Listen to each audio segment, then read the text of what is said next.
Lap එකක් ගන්න කලින් මෙන්න මේ දේවල් ගැන ටිකක් හිතන්න. ළමයි ගොඩක් දෙනෙක් මගෙන් අහලා තිබ්බා එයාලා ලැප් එකක් ගන්නකොට මොන වගේ ප්‍රොසෙසර් එකක් තියෙන ලැප් එකක්ද ගන්න ඕනේ කියලා. ප්‍රොසෙසර්ස් ගත්තාම ප්‍රධාන වර්ග දෙකක් තියෙනවා.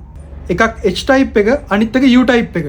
මේවා කොටස් දෙකකට බෙදලා තියෙන්නේ performance සහ ඒ වල battery consumption එක කියන සාධක දෙක පදනම් කරගෙන. මේක U type එක. ඒ කියන්නේ ultra low power කියන ප්‍රොසෙසර් එක ඩිසයින් කරලා තියෙන්නෙම efficiency එකත් එක්ක ලොකු බැටරි ලයිෆ් එකක් තියාගන්න.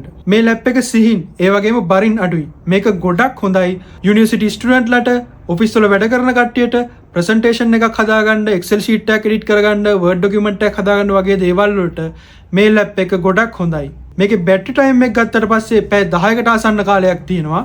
ඊට පස්සේ අපි බලමු මොකද්ද H type එක කියන්නේ කියලා. H type එක කියලා කියන්නේ high performance කියන එක. ඒක තමයි අනිත් processor model එක. මේක හදලා තියෙන්නෙම high performance වලට. එතකොට මේකේ battery life එක ගොඩක් වෙලාවට පැය 3ත් පැය 6ත් අතර කාලයක් වෙන්න පුළුවන්. software engineers ලට, mobile app developers ලට, AIML engineers ලට සහ video editors ලට, animators ලට වගේ මේ processor එක ගොඩක් හොඳයි. ඉතින් ඕක තමයි ප්‍රධානම processors type දෙක.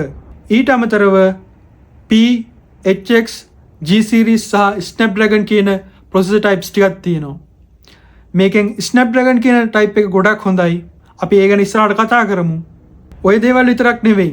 මේ processor එකේ නම් එක ගත්තාම ඒකත් ගොඩක් වැදගත්. අපිට තව ගොඩක් දේවල් කතා කරන්න තියෙනවා. මේකේ RAM එක, SSD එක මොන වගේ එකක් වෙන්න ඕනද? cooling system එක කොයි වගේ වෙන්න ඕනද? GPU එක මොකක් වෙන්න ඕනද? කියන දේවල් ගැනත් අපි සලකා බලන්න ඕන. ඉතින් subscribe කරලා තියාගන්න. ඉස්සරහට මේ වගේ ලස්සන වීඩියෝස් ගොඩක් ගේනවා. සහ මීට අමතරව ඔයාලට තියෙන ප්‍රශ්න ඕනම එකක් පල්ලෙහාන් කමෙන්ට් කරන්න. මම මේ දේවල් ගැනත් කතා කරන්නම්.